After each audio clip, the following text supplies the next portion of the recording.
iniciar, né? 7h38. Então, queria agradecer aí a presença de todos. Mais uma reunião científica. Hoje temos uma convidada especial, que é a doutora Loren Andrade, que recentemente veio para fortalecer o nosso grupo da medicina hospitalar.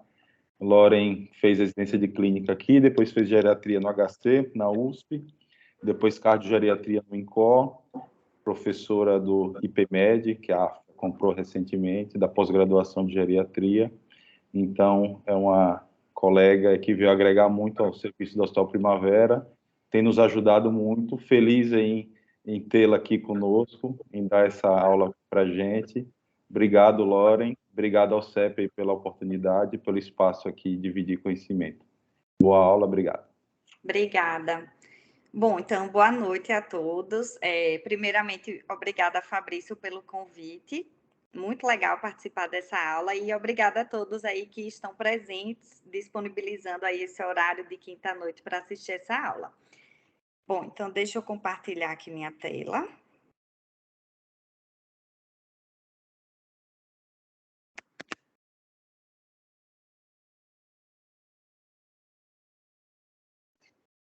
Tá dando para ver?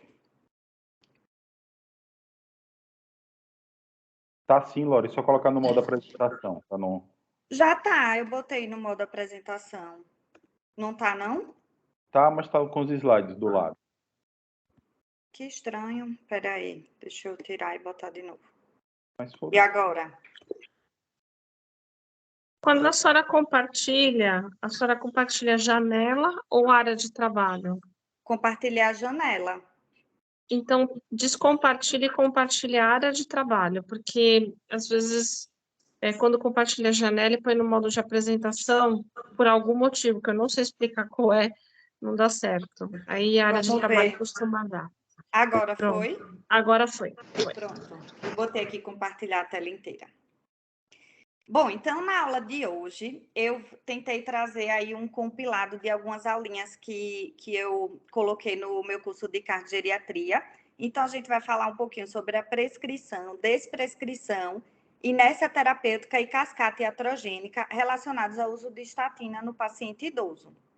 Então, falando do primeiro tópico, que seria a prescrição, a gente vai tentar entender quando é que está indicado tratar a dislipidemia no paciente idoso.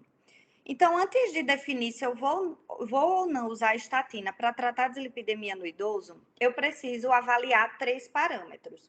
O primeiro deles é o risco cardiovascular, que a gente sempre avalia em todas as faixas etárias, quando a gente vai indicar o tratamento da dislipidemia. E avaliar se é um paciente de prevenção primária ou secundária, ou seja, é um paciente que já teve evento cardiovascular e eu quero prevenir um novo evento, ou seja, é um paciente de prevenção secundária, ou é um paciente de prevenção primária que nunca teve evento e eu quero prevenir o primeiro evento. E na geriatria a gente tem um parâmetro a mais para avaliar, que a gente não costuma avaliar no paciente jovem, que é a análise da expectativa de vida / time to benefit, que a gente vai discutir um pouquinho mais na frente. Então, primeiro ponto, risco cardiovascular. Antes de definir se eu vou ou não tratar a dislipidemia, eu preciso avaliar o risco cardiovascular global do meu paciente, que quer dizer o quê? A chance dele ter um evento cardiovascular de origem aterosclerótica nos próximos 10 anos. Então, qual é a chance dele ter um infarto, um acidente vascular cerebral isquêmico, dele desenvolver doença arterial obstrutiva periférica? Então, qual a chance dele ter uma doença cardiovascular aterosclerótica nos próximos 10 anos? E a gente faz essa análise de uma forma objetiva através das calculadoras de risco. Então, eu trouxe as 3 principais aqui. Do meu lado esquerdo, a europeia, no meio, a brasileira, a atualização de 2020, e do meu lado direito, a americana. Eu costumo utilizar a brasileira, que é a validada para a nossa população. Então, ela vem com várias etapas, onde a gente vai colocar os dados do paciente, como idade, o perfil lipídico, valor da pressão, se é tabagista ou não, enfim, com esses dados ela vai dar para a gente qual é o risco cardiovascular do meu paciente. E com base nesse risco é que eu vou definir se esse paciente tem ou não indicação de usar a estatina, caso ele esteja com o LDL fora da meta. e qual é a meta de LDL que eu quero atingir tratando esse paciente com estatina. Então, se é um paciente de baixo risco, eu vou ter uma meta de LDL de menor que 130. Se é um paciente de risco intermediário, eu vou ter uma meta de LDL menor do que 100. Se é um paciente de alto risco, eu vou ter uma meta de menor que 70. E se é um paciente de muito alto risco, que são os pacientes de prevenção secundária, né, os pacientes que já tiveram um evento cardiovascular prévio, eu vou ter uma meta de LDL mais rigorosa, menor que 50. Bom, e aí calculei o risco do meu paciente, já sei se ele é alto, se ele é intermediário, se ele é baixo risco, como é que eu vou definir a...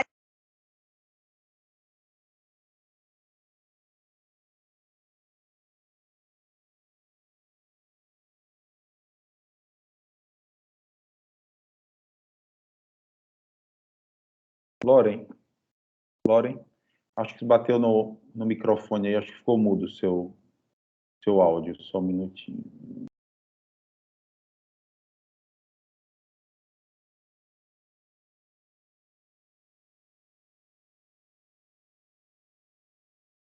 Eu desativei sem querer, acho que eu bati. Tranquilo. Deixa eu ver. Onde foi que eu parei? Que vocês pararam de ouvir? Nessa aqui mesmo? Nesse aí. Tá.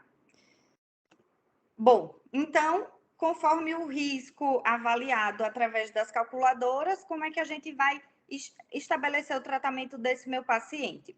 Se é um paciente de risco alto ou muito alto, já de cara eu vou instituir mudança de estilo de vida, MEV, né? Então, dieta, atividade física, cessar tabagismo, e estatina de alta potência concomitantemente.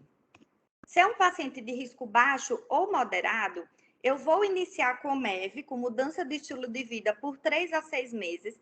E se esse meu paciente não atingir a meta de LDL preconizada para ele, aí sim eu vou iniciar a estatina de baixa a moderada potência.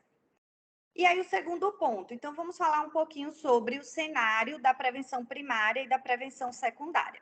Quando a gente fala em prevenção secundária na cardiogeriatria, então a gente está falando de um paciente idoso que já teve um evento cardiovascular prévio. Então, é um idoso que já infartou, que já teve um AVC isquêmico.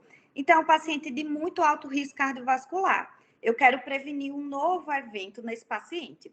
Então, via de regra, são pacientes de muito alto risco. Então, são pacientes que vão se beneficiar da terapêutica a curto prazo, em menos de 2 anos, às vezes até em meses, eu já vou obter um benefício com o tratamento com estatina. Então, esse paciente, ele tem um benefício mais claro, não é um paciente que a gente vai fosforilar muito para indicar a estatina. É um paciente que, por ter um risco basal maior, vai ter uma redução do risco absoluto maior. A gente vai explicar um pouquinho mais na frente essa questão de risco relativo e risco absoluto.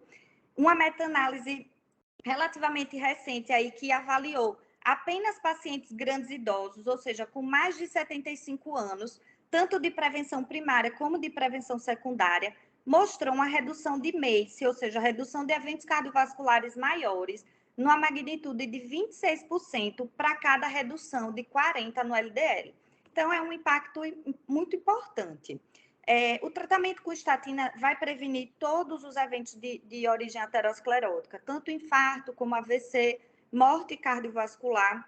Então, todos os eventos isquêmicos vão ser prevenidos e quanto maior o risco, maior a magnitude do benefício. Por isso, os pacientes de prevenção secundária que têm maior risco vão se beneficiar mais do tratamento. Quando é que eu não vou ter benefício de tratar um paciente idoso com estatina? Teve algum problema? Aí que apareceu um barulho aqui para mim. Não, alguém que abriu o microfone. Tá. Bom, então, quando é que eu não vou ter benefício de tratar o meu idoso com estatina, mesmo no cenário da prevenção secundária? Quando eu estou de frente para aquele idoso com comorbidades muito graves que limitem a sua expectativa de vida, em geral, para menos de 1 ano. Então, é aquele paciente com a demência avançada, acamado, com disfagia grave, alimentando por GTT. Esse paciente com expectativa de vida muito limitada, em geral, não vai se beneficiar, mesmo na prevenção secundária, que é quando a gente tem a maior magnitude de benefício. Então, nesse paciente, eu não vou prescrever a estatina. Já na prevenção primária, é um paciente idoso que ainda não teve evento cardiovascular e eu quero prevenir o primeiro evento. Aqui a gente tem um cenário onde os idosos são muito heterogêneos. Então, eu vou ter na prevenção primária um paciente idoso de 60 anos, saudável, sem comorbidade, sem fatores de risco cardiovasculares, com um baixo risco de ter evento nos próximos 10 anos. E do outro lado, eu posso ter um idoso de 70 anos com hipertensão, diabetes e um alto risco de desenvolver doença cardiovascular nos próximos anos. Então, aqui, a indicação de estatina vai ser mais individualizada. A magnitude do benefício do tratamento vai depender principalmente do risco cardiovascular global basal desse meu paciente. E aqui a gente fala de dois aspectos que são importantes para entender a magnitude do benefício da estatina na prevenção primária, que é a redução do risco relativo e a redução do risco absoluto. Então, a redução do risco relativo, né, do risco relativo de ter um evento cardiovascular com o tratamento com a estatina, vai ser em torno de 20% a 30%. Entretanto, a redução do risco absoluto vai depender do risco basal do meu paciente. E isso é o mais importante de a gente entender. Então, para não ficar uma viagem na estatística, eu coloquei dois exemplos práticos para ficar mais fácil de a gente entender. Então, são dois pacientes com a mesma idade, com o mesmo perfil lipídico, mas com um perfil diferente de fatores de risco cardiovasculares e que, portanto, vão ter um risco cardiovascular global diferente. Então, Dona Maria Bonita, a nossa primeira paciente, tem um LDL de 160 e um risco cardiovascular global de 1%. Então, ela tem a chance de um evento cardiovascular aterosclerótico de 1% nos próximos 10 anos. Já seu Lampião tem um LDL de 160 também, mas ele tem um risco cardiovascular de 15%. Então, trazendo o tratamento da estatina ao longo de 10 anos, vai proporcionar uma redução relativa de 20% a 30% no risco de evento. É a mesma redução relativa. Mas quando a gente vai avaliar em níveis absolutos, Maria Bonita, que tem um risco de 1%, 20% a 30% disso é de 0,2 a 0,3. Então, eu vou reduzir o risco dela de 0,2 a 0,3%. É um benefício muito modesto. Provavelmente, os riscos desse tratamento vão ser maiores do que o benefício. Já o seu Lampião, que tem um risco de 15%, quando eu vejo 20% a 30% desse valor, eu vou trazer uma redução de 3% a 4,5%. Então, eu já tenho uma magnitude de benefício maior e nesse paciente eu já tenho realmente uma evidência mais clara de que o tratamento vai ser benéfico. Então, em geral, via de regra, no cenário da prevenção primária do paciente idoso, quando ele é alto risco, eu vou tratar. Quando ele é baixo risco, em geral, o benefício é modesto e eu não vou tratar. Quando ele está na categoria de risco intermediário, aí, aqui eu trouxe até a recomendação do up-to-date, mas isso varia um pouco de uma referência para outra. Em geral, quando o paciente tem um LDL maior que 160, eu vou considerar tratar. Menor que 160, eu vou refinar o risco. Quando o paciente é risco intermediário, de uma maneira geral, a gente pode considerar refinar o risco. Por quê? As calculadoras erram nessa estimativa, principalmente no paciente idoso. Porque quando você joga os dados lá na calculadora, o fator idade pesa muito. Então, em geral, o paciente idoso, na calculadora, ele vai cair no intermediário para alto risco. E, às vezes, esse paciente intermediário, na verdade, era um baixo risco. E vai acabar usando estatina sem necessidade. Então, por isso, cada vez mais a gente vem falando sobre a importância de refinar o risco cardiovascular. Como é que a gente pode fazer isso? Então, foge um pouquinho do escopo da aula, eu vou só pincelar para contextualizar e não ficar muito demorado, mas a gente pode lançar mão de alguns exames que auxiliam nessa estratificação de risco cardiovascular e acabam analisando esse risco de uma maneira mais objetiva. Hoje em dia, o melhor exame para isso é o score de cálcio, é o exame com o maior índice de reclassificação, ou seja, ele é o exame mais acurado, é o que mais reestratifica os pacientes. Então, se eu tenho score de cálcio de 0, beleza, eu posso ter a garantia de que esse meu paciente tem um baixo risco de evento nos próximos 5 anos e posso deixar ele sem estatina, mesmo se a calculadora deu que ele era risco intermediário. Tem outros exames também que a gente pode utilizar. Hoje em dia, a lipoproteína A vem ganhando espaço, tem a velocidade de onda de pulso, o VOP. Se eu estou num cenário onde eu não tenho exame, tem o índice tornozelo braquial, que dá para fazer no consultório, é mais simples e pode auxiliar também, mas o score de cálcio, sem dúvida, é o melhor. E na prevenção primária, quando é que eu provavelmente não vou ter benefício de tratar meu paciente idoso? Quando ele tem comorbidades graves que limitam a expectativa de vida para menos de 5 anos. Então, prestem atenção aí, recapitulando. Quando a gente falou de ausência de benefício na prevenção secundária, a gente fala paciente com expectativa de vida limitada para menos de 1 ano.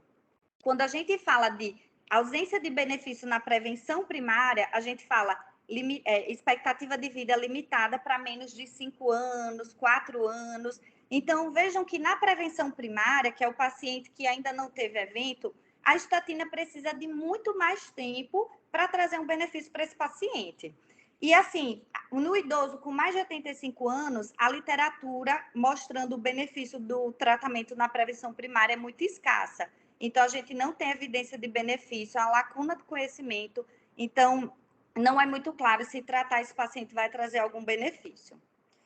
E falando, por fim, do terceiro parâmetro que a gente vai avaliar, que é um dos que eu mais gosto, por sinal, que é a expectativa de vida.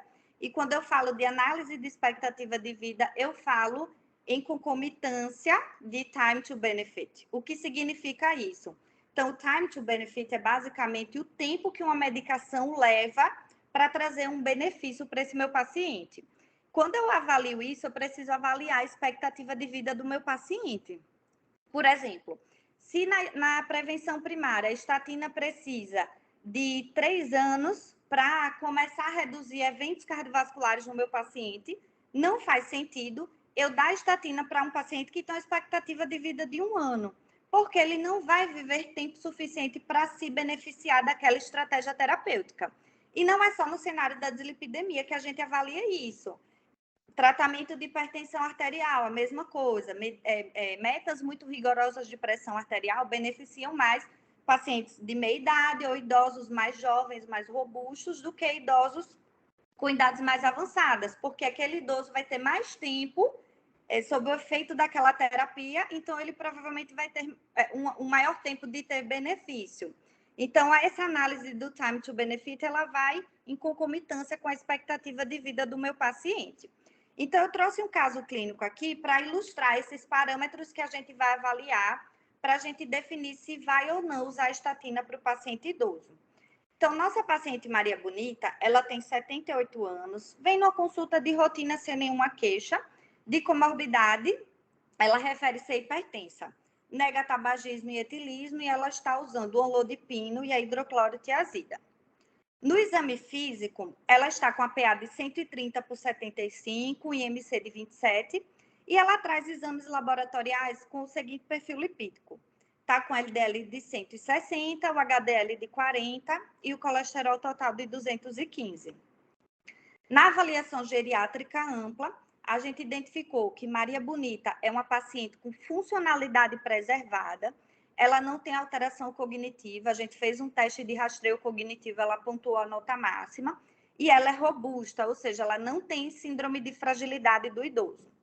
Então, o primeiro passo na avaliação da definição da estratégia terapêutica é a avaliação do risco cardiovascular, é a estratificação do risco cardiovascular. Então, eu joguei todos os dados da nossa paciente na calculadora brasileira e a calculadora me deu que se trata de uma paciente de alto risco. Ou seja, como a gente viu anteriormente, é uma paciente que vai ter uma meta de LDL menor do que 70, ela está com LDL de 160 e ela tem indicação de usar uma estatina de alta potência, ou seja, Rosuva de 20 a 40, a Torva de 40 a 80 ou a Simva de 40 associada ao ezetimibe.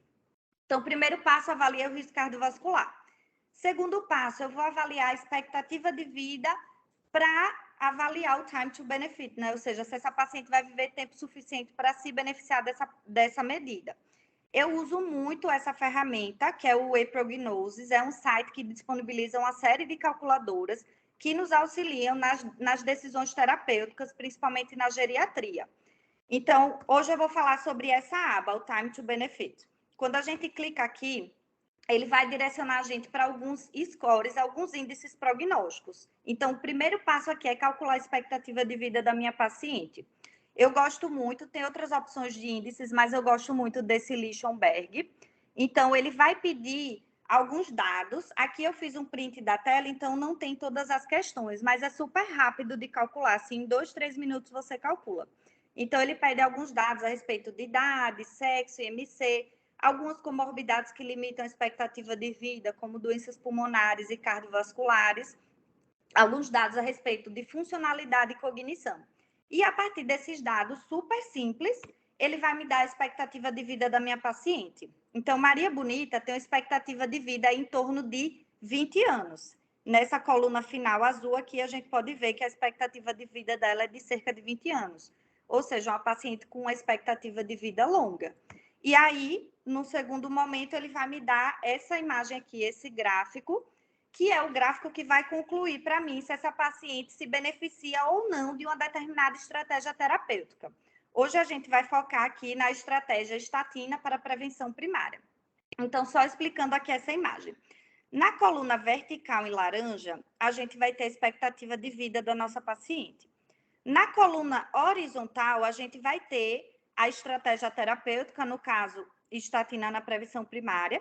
Se essa coluna laranja estiver sobre a coluna vermelha, ela diz para mim que essa estratégia não está recomendada para minha paciente, porque ela não vai viver tempo suficiente para se beneficiar. Se ela está sobre a coluna verde, de forma contrária, ela vai dizer para mim que, ok, essa estratégia está indicada, está recomendada, porque essa paciente vai viver tempo suficiente para se beneficiar da estratégia terapêutica, que é o que aconteceu no caso da nossa paciente Maria Bonita. Então, como conclusão, a gente pode ter que essa paciente é uma paciente com alto risco cardiovascular e uma elevada expectativa de vida e, portanto, ela se beneficia com o tratamento da estatina, com a estatina para prevenção primária. Então, a dica aqui, né, o resumo aqui é individualizar sempre. Essa é a chave. E aí, trazendo aqui, trazendo algumas peculiaridades do tratamento no paciente idoso. No cenário da prevenção secundária, a gente viu que logo de cara a gente vai recomendar mudança de estilo de vida e estatina de alta potência. Se o meu paciente não atingiu a meta com essas medidas, eu vou associar outros hipolipemiantes. Então, primeiro ezetimiba e em seguida o inibidor de PCSK9. Um cuidado que a gente tem que ter aqui é com a recomendação de MEV, de mudança de estilo de vida. Acho que essa imagem, quando a gente olha para essa imagem, a gente vê 4 perfis completamente diferentes de pacientes idosos. Então, o seu José aqui na academia, malhando pesado, super saudável, para ele sim, faz sentido a gente fazer recomendações de medidas de estilo de vida. Agora, do lado dele aqui, a dona Maria, frágil, sarcopênica, deambulando com dificuldade com o andador, ela vai ter muito mais risco, muito mais malefícios com uma dieta restritiva, uma dieta hipossódica, por exemplo, do que benefício. Então, a gente tem que ter muita cautela na recomendação de MEV, não pode ser aquele padrão, tem dislipidemia, vai lá. Dieta, exercício físico, nananana. Não é bem assim, a gente tem que saber quem é o paciente, quem é o perfil do idoso para quem eu estou recomendando aquelas medidas. E aqui, uma máxima da geriatria, né, que é o start slow, go slow, but go. Eu, particularmente, até critico essa máxima, não em todos os cenários, mas eu acho que ela não pode ser usada de uma forma generalizada, porque às vezes a gente acaba caindo na inércia terapêutica.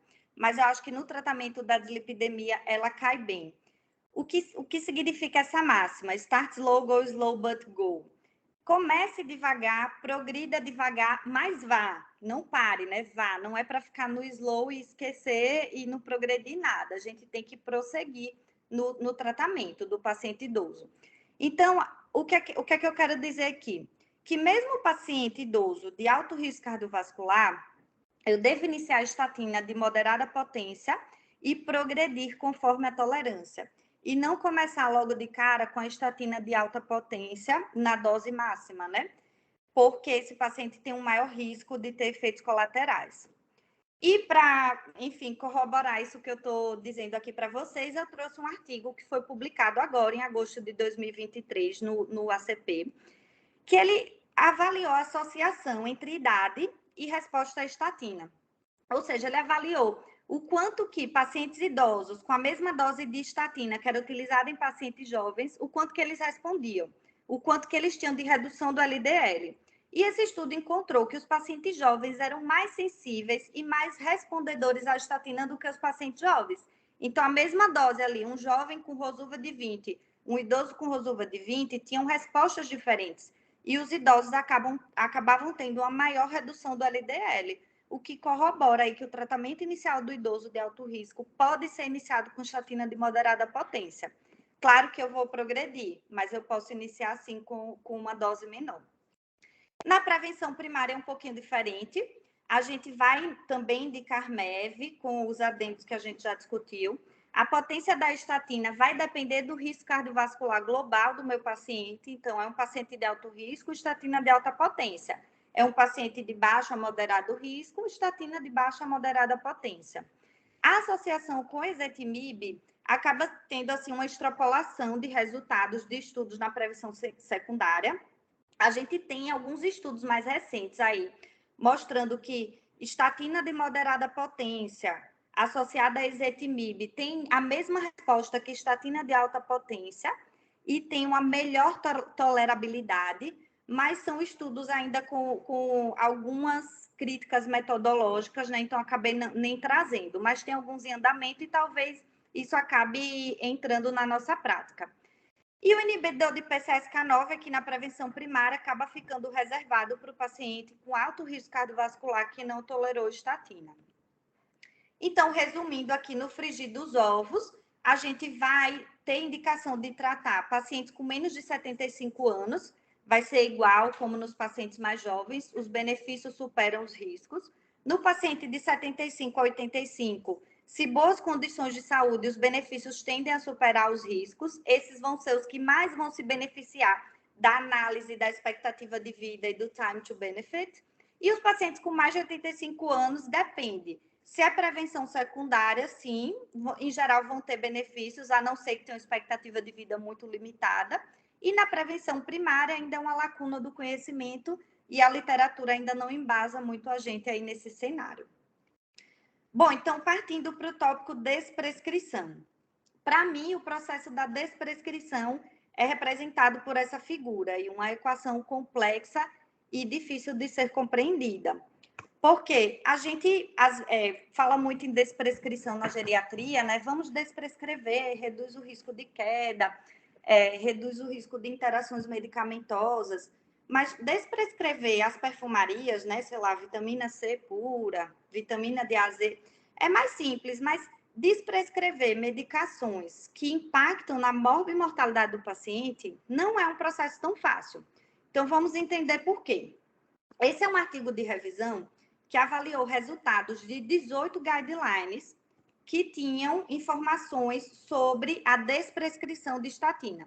Então, eram guidelines sobre prevenção cardiovascular que traziam alguma orientação sobre a desprescrição de estatina. E o que é que esse artigo de revisão concluiu?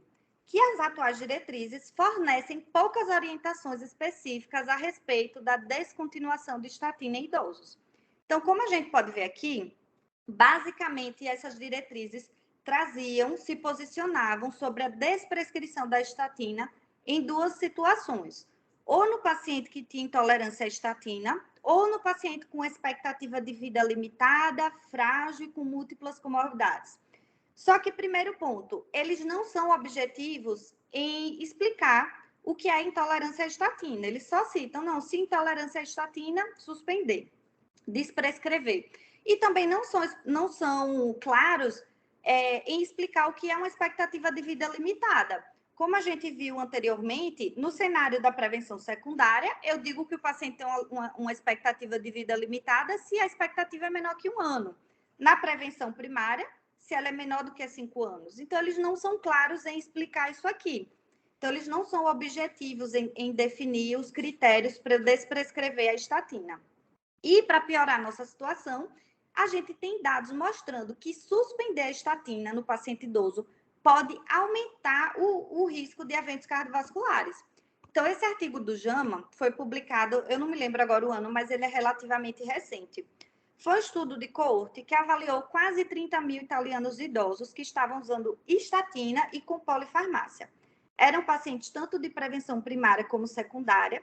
Eles seguiram esses pacientes por mais de 3 anos para avaliar desfecho cardiovascular em quem suspendeu a estatina e em quem manteve a estatina. E o que é que ele encontrou? Os pacientes que suspenderam a estatina tiveram maior incidência de insuficiência cardíaca, maior chance de eventos cardiovasculares, maior chance de morte por todas as causas e maior chance de procura ao pronto-socorro. Então, foram pacientes que tiveram piores desfechos. Então, assim, a verdade é que a literatura não traz um embasamento teórico para a gente, para descrever a estatina no paciente idoso. Então, a gente fica no limbo. Então, eu trouxe aqui algumas conclusões baseadas no que a gente tem de literatura e também um pouco da minha opinião a respeito da desprescrição de estatina. Eu acho que o primeiro ponto que a gente tem que entender é que desprescrever é diferente de não prescrever. Às vezes a gente confunde essas situações, porque uma coisa é, eu estou diante de um paciente com 80 anos, 85, que tem um risco cardiovascular alto, que usa a estatina há 1000 anos, que está tolerando bem a estatina e que nunca teve evento cardiovascular. Ele é prevenção primária. Mas será que esse paciente chegou aos 80 anos aqui porque estava com a estatina e ela preveniu os eventos cardiovasculares nesse paciente? Ele chegou bem até agora porque estava usando a estatina? Pode ser. Então, não faz sentido desprescrever a estatina desse paciente que está tolerando bem, que está indo bem só porque ele tem 80 anos. Diferente de, eu tenho um paciente de 80 anos que tem pela calculadora o risco cardiovascular alto, mas que nunca usou estatina na vida. Nesse paciente, realmente, a evidência de um benefício de introduzir a estatina não é muito forte. Então, não prescrever nesse cenário, ok, mas desprescrever nesse paciente não faz sentido, no primeiro exemplo que eu dei. Então, o primeiro ponto é esse. Segundo ponto, acho que está bem estabelecido que desprescrever naquele paciente que tem uma expectativa de vida muito limitada, menor que 1 ano, esse é um paciente que comumente vai ter malefícios do tratamento e que não vai ter benefícios, e desprescreva-se intolerância à estatina. Mas aqui eu coloquei 2 asteriscos, por quê? Intolerância à estatina é dita à torta e à direita. Eu não uso estatina porque eu tenho intolerância. Mas existem critérios para eu dizer que o meu paciente é intolerante à estatina. Então, a Diretriz Brasileira de Lípides traz a tabelinha orientando a gente a avaliar de uma forma muito minuciosa o sintoma muscular do meu paciente para eu dizer se é um sintoma relacionado à estatina ou não. Então, geralmente, o sintoma muscular relacionado à estatina pode ser dor, mas pode ser uma sensibilidade, cãibra, pode ser até fraqueza muscular, mas é um sintoma bilateral, simétrico, que pega grandes grupos musculares, que tem uma relação temporal com o início da estatina, normalmente até 1 a 3 meses é que ele surge. É uma dor no joelho. Não, isso não é da estatina. É uma parestesia nos membros inferiores. Isso não é da estatina. Então, a gente precisa analisar isso com muita clareza. Com relação à análise temporal, eu faço um adendo na geriatria, porque a gente fala, para pensar que é um sintoma da estatina, tem que surgir de 1 a 3 meses após o início do uso. Mas o paciente idoso, às vezes, acaba evoluindo com sarcopenia, perda de massa muscular, isso acaba tornando ele mais propenso ao sintoma muscular decorrente da estatina. Então, ele pode fragilizar, ficar sarcopênico mais tardiamente, com muito tempo de uso da estatina e naquele momento desenvolver o sintoma. Ou, outra situação, introduzir uma medicação que interage fortemente com a estatina e aumentou o efeito dela. E aí o sintoma pode surgir mais tardiamente também. E aí tem os 3 critérios para eu definir se é um paciente intolerante à estatina, que é o critério farmacológico, sintomático e etiológico. Então, tem que ser um sintoma importante, é um sintoma muscular intolerável, uma miopatia grave. Eu já tentei 2 estatinas, nas mínimas doses o paciente não tolerou, e essa relação temporal deve existir com o adendo que eu comentei agora. Então, eu vou falar de mais 2 pontos brevemente, que são muito comuns no cenário do tratamento da dislipidemia no idoso, que são a inércia terapêutica e a cascata iatrogênica. Então, a inércia terapêutica tem 2 faces, e é importante a gente analisar essas 2 faces. Essa primeira é o que a gente mais comumente fala.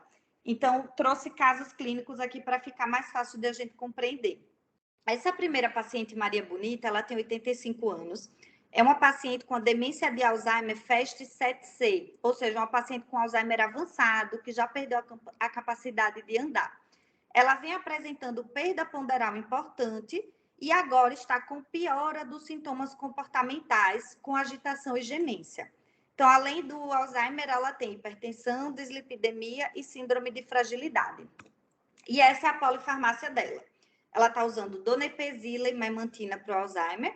Para a dislipidemia, ela está usando ezetimiba com atorvastatina de 40 miligramas, e é uma paciente de prevenção primária, anlodipino e AS.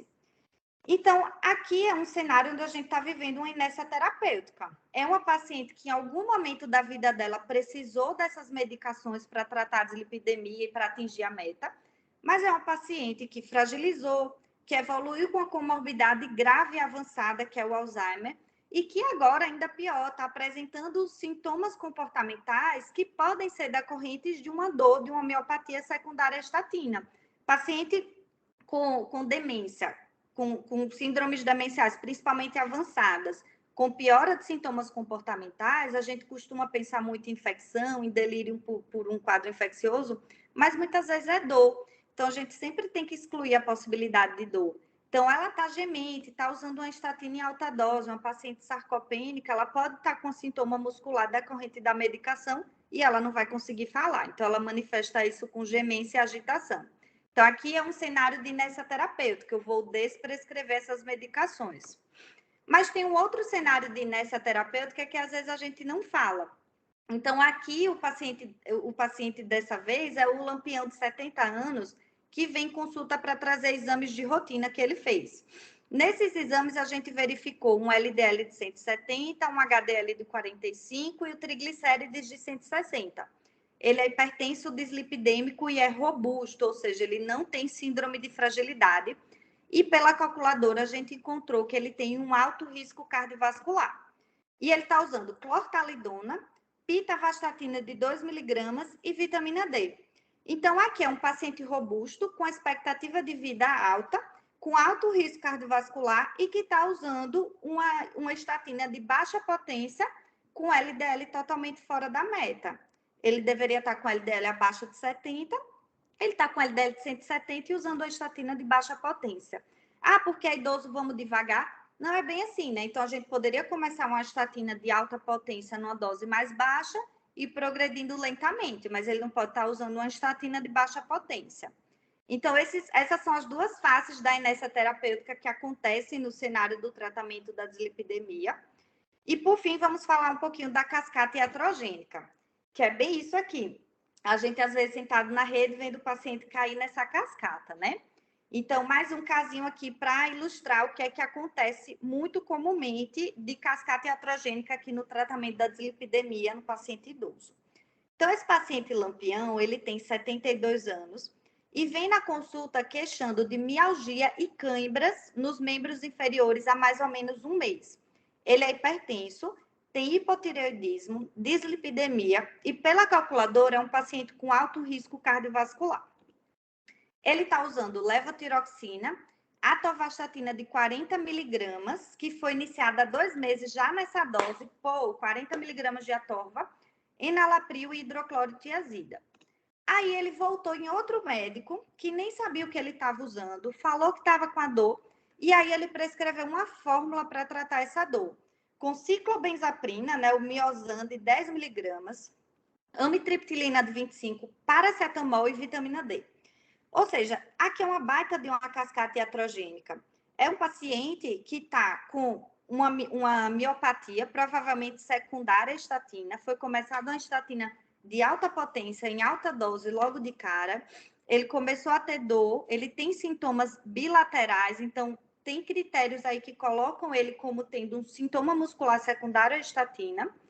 E aí, se você não pergunta o que o paciente está usando, não vai saber, e aí tome lá uma fórmula com um monte de medicação inapropriada para o paciente idoso. Então, relaxante muscular, o antidepressivo tricíclico, que são medicações que aumentam o risco de queda, de tontura, de hipotensão postural. Então, assim, você está usando uma medicação para tratar o efeito colateral de outra medicação. Essa é a famosa cascata iatrogênica, muito comum aqui no tratamento da dislipidemia. Então, aqui, o que é que a gente ia fazer? Reduzir a torva ou trocar pela Rosuva, que é uma estatina metabolizada por outra via, normalmente mais bem tolerada. E outro ponto importante é que o hipotireoidismo é uma comorbidade que aumenta o risco de ter sintoma muscular decorrente da estatina. Então, checar a função tireoidiana, ver se está tudo ok. Então, cuidado com a cascata iatrogênica. Bom, então era isso. Finalizei aqui a aulinha. Muito bom, Loren. Obrigado. Excelente aula. Queria abrir para perguntas. Algum comentário, alguma pergunta? Daniel Pio está aí, gostou do score de cálcio, no refinamento do score de risco. Érica.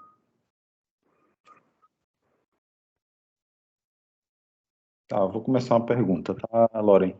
Eu uso muito a calculadora americana, sabe, Loren? Mas a calculadora americana, acho que ela limita a idade até 79. Então, quando tem um pouquinho mais, eu acabo botando 79. Qual dessas calculadoras, assim, existe uma evidência? Porque muitas das evidências no idoso a gente acaba extrapolando na idade, porque muitos trabalhos limitam até 75, né, como critério de inclusão. Então, existe uma melhor calculadora dessas três que você acaba utilizando, é a brasileira, em termos de evidência e de inclusão de pacientes, que às vezes até a representatividade desses pacientes idosos é muito pequena, né? Não sei. Assim, eu uso a brasileira por ser mais apropriada para a nossa população.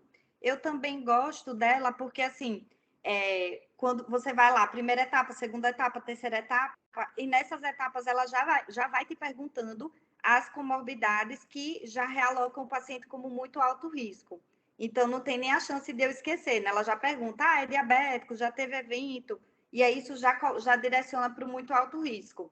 A americana, ela é mais simplificada, é uma aba só. Você já entra lá, bota idade, o perfil lipídico, a pressão, se usa estatina ou não, e pô, joga o risco, né? Então, a brasileira demora um pouquinho mais, porque vai nessas etapas, mas eu gosto porque essas etapas vão me lembrando o que é que coloca o paciente como alto risco. E quando ele é diabético, ela já te dá uma aba com os estratificadores de risco, que vão definir se esse diabético é alto risco ou intermediário, porque o diabético é um paciente muito heterogêneo, né? Então, ela já me lembra também desses estratificadores de risco. Se não me falha a memória, das calculadoras que englobam pacientes mais idosos, eu acho que é a europeia, que vai até 82. Perfeito. Algum comentário? Alguém quer perguntar alguma coisa? Fabrício, Teles.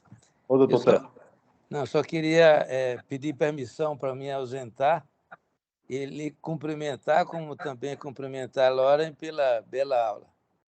Obrigada, professor. Obrigado, doutor Teles. Aí, um presente ilustre, viu, Loren? Você tem um prestígio mesmo. Obrigada, professor. Um abração. Obrigado, doutor Teles. Alguém, Daniel Pio, quer falar do score de cálcio? Desses estratificadores de refinamento dos riscos, Loren, você acha que o score de cálcio é a melhor evidência? Então, assim, em termos também de representatividade dos idosos com score de cálcio, a gente tem trabalhos assim que justificam o uso, que a gente tem uma boa evidência para a gente extrapolar o score? Sim, assim, de todos esses, pelo menos até onde eu sei, né? Não sei se alguém tiver alguma informação nova para acrescentar, mas até onde eu sei, o score de cálcio desses exames é o que tem o maior índice de reclassificação, né? Ou seja, a maior chance de reclassificar o paciente é o score de cálcio, que, se eu não me engano, é mais de 30%. Os outros ficam até abaixo de 20%. Hoje vem despontando a lipoproteína A. Eu até li um estudo que na verdade, o que é que eles botaram? O score de cálcio junto com a lipoproteína A em pacientes diabéticos. E aí, os dois combinados foi melhor do que o score de cálcio isolado. Mas eu acho que exame isoladamente, acho que o score de cálcio ainda é o melhor. E, é assim, eu sempre peço, eu já li um estudo super grande mostrando, inclusive, que ele é custo-efetivo. Porque a gente pensa, é um exame de alto custo, vai ficar fazendo esse exame indiscriminadamente. Sim, no paciente de intermediário risco, que você acaba desprescrevendo a estatina por muito tempo, já tem estudo mostrando que é custo-benefício, que sai mais barato aplicar o score de cálcio do que prescrever estatina sem indicação. O grande cuidado é aquele score de cálcio percentil lá 98 e a pessoa coça a mão para pedir um angiotomo e aí começar a cascata de iatrogenia. Aí é um problema. Comum. Então, a gente pede score de cálcio, dá lá muito alto, percentil 98, e a pessoa coça a mão, pede um angiotomo, e aí vai para o CAT, e aí vai aquela cascata toda, e o paciente às vezes é assintomático. Então, acho que é um cuidado que a gente tem que ter. Érica, quer dar tomo ou pio? Algum comentário?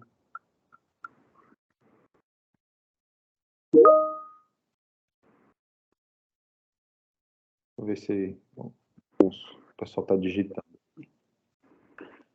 Daniel Pio, acho que ele está sem poder falar. O score de cálcio tem maior área sobre a curva dentre os demais estratificadores.